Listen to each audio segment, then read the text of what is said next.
Good morning সবাইকে। আজ হচ্ছে বিশ্বকর্মা পুজো আর আমি আর পূজা রেডি হয়ে বেরিয়ে পড়েছিলাম অফিসের পথে। এতক্ষণ মনে হয় পুজোর শেষের দিকে, কারণ আমরা দুজনেই অনেকটা লেট করে ফেলেছি।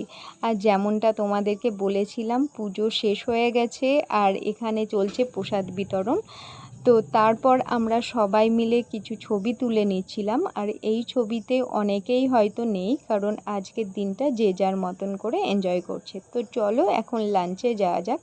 আজকের লাঞ্চের মেনুতে অনেক কিছু আছে, তোমরা দেখতেই পাচ্ছ। মিষ্টি পোলাও, বেগনি, স্যালাড, আলুর দম আর চানা মশলা। আর লাস্ট পাতে ছিল চাটনি আর পায়েস। আর আজকের খাবারের টেস্ট খুবই সুন্দর ছিল, আমার তো খুবই ভালো লেগেছে। তো এই ভিডিওটা তোমাদের কেমন লাগলো একটু আমাকে জানিও কমেন্ট করে। যদি ভালো লাগে একটা লাইক আর শেয়ার করে দিও। তো চলো, সবাই খুব ভালো থেকো।